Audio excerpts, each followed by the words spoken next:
warahmatullahi wabarakatuh. Ketemu kembali bersama saya Mr. Deka.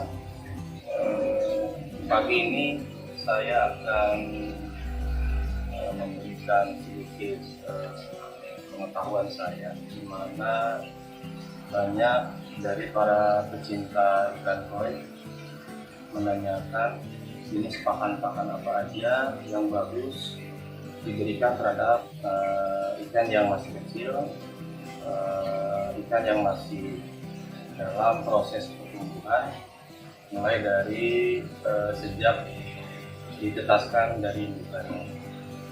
Nah, teman-teman, di samping saya ini adalah kolam yang ukurannya hanya sekitar 1 meter kali 2,5 meter. Ini adalah kolam yang biasa saya buat untuk proses perkawinan atau pemijahan indukan, di mana saat ini sudah terdapat sekitar 5-800 ekor di kolam ini yang sudah dilepaskan dari hasil pemijahan. Kemudian ini umurnya udah sekitar 2 bulan. Jadi saya buat sealami mungkin, karena biar asupan nutrisi dari kolamnya itu sendiri dapat, di mana akan banyak tumbuh lumut dan juga ganggang. Selain itu juga saya tambahkan macam ganggang lain. Ini namanya Siba. Ini baru 1 minggu saya masukkan ke kolam. Tujuannya adalah selain untuk menahan sinar matahari yang langsung dari atas menuju kolam, jadi biar tidak terlalu panas dan bisa melindungi ikan-ikan yang masih kecil di dalam kolam. Selain itu juga sebagai pakan alami, ya. Nah, saya langsung aja ke jadi yang lagi belajar memijahkan ikan koi, terutama yang rumah, yang punya kolam di samping rumah yang bisa dimanfaatkan untuk memijahkan, bisa coba lakukan seperti yang sudah saya lakukan. Nah, untuk pakannya sendiri sebetulnya ada beberapa macam, banyak juga yang bisa digunakan. Cuma untuk saat ini saya menggunakan bahan-bahan yang sudah instan, yang sudah jadi dan dapat dibeli di kios-kios dan lebih mudah ketimbang kita meracik sendiri.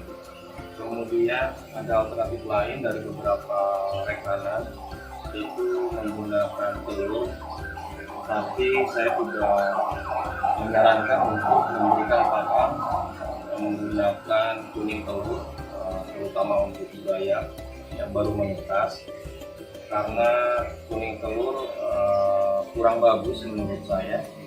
Selain cepat mengotori kolam, selain itu juga telur itu sifatnya cepat busuk dan dikhawatirkan akan mengkontaminasi air, suhu juga pH yang ada di dalam kolam, sehingga ikan nanti akan pada mati. Jadi saat ini saya masih menggunakan bahan-bahan yang sebelumnya. Nah, untuk teman-teman yang mau nyoba memijahkan ikan koi yang dimiliki, karena ada beberapa teman yang memiliki kolam hias di samping rumah atau di belakang rumah, di depan rumah, banyak yang indukannya sudah mengandung telur dan kebingungan gimana caranya mengeluarkan telur atau memijahkan ikannya itu sendiri. Jadi bisa lakukan atau trik seperti saya, bisa bikin kolam seminimalis mungkin, dan selain kolam tembok juga bisa menggunakan kolam terpal.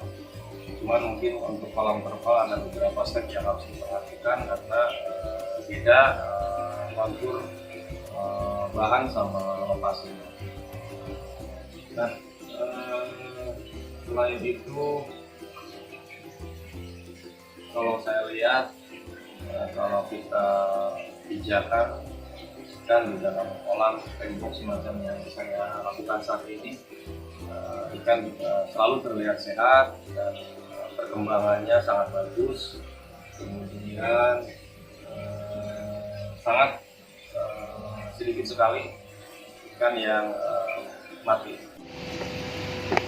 Nah teman-teman, untuk pakan yang biasa saya gunakan untuk ikan yang baru ditetaskan mulai umur 4 hari sampai 1 bulan, itu saya menggunakan ini jenis pengli namanya, pengli 0 gram. Jadi ini yang paling lembut teksturnya, jadi bisa dikonsumsi oleh burayak atau anakan ikan koi yang paling kecil. Kemudian untuk yang umur 2 bulan juga sama, saya kasih pengli, ini yang lebih kasar. Kemudian pengli ini ada sejenis tepung udang yang sudah dihaluskan, jadi sangat bagus buat anakan ikan koi. Kemudian untuk yang udah berumur 3 bulan, saya biasa menggunakan pelet PF 500 atau PF 800. Saya disesuaikan dengan ukuran ikan, karena ikan tidak semuanya rata ukuran, jadi ada yang lebih besar, ada yang masih kecil. Jadi biasanya saya kasih 2 ukuran, yaitu yang 500 sama yang 1000. Jadi biar yang ikan lebih besarnya bisa mengkonsumsi pakan yang ukuran 1000, yang masih kecilnya bisa menggunakan pakan yang ukuran 500. Nah untuk yang dewasa, ini udah pelet yang ukuran besar. Biasanya saya gunakan untuk ikan yang sudah dewasa, yang remaja. Bahkan indukan juga saya kasih untuk makan pelet ini. Dan sebetulnya ada yang ukurannya lebih besar.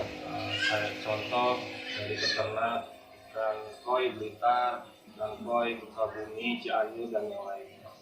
Jadi di sini saya hanya sebagai pecinta ikan koi dan memiliki beberapa kolam. Yang awalnya hanya 1 kolam, dan coba untuk mengerjakan sendiri, belajar sendiri, dan alhamdulillah berhasil, dan sampai bisa kita jual sendiri ikannya. Jadi bisa lakukan tahap-tahap seperti yang saya lakukan. Jika ada pertanyaan hal-hal seputar proses pemilihan ikan koi, silakan komen dan tanya langsung. Mudah-mudahan kita bisa berbagi ilmu dan saling mengkoreksi jika ada yang salah. Saya di sini sifatnya bukan menggurui, tapi hanya berbagi pengalaman apa yang sudah saya lakukan. Alhamdulillah saya sudah menikmati hasilnya.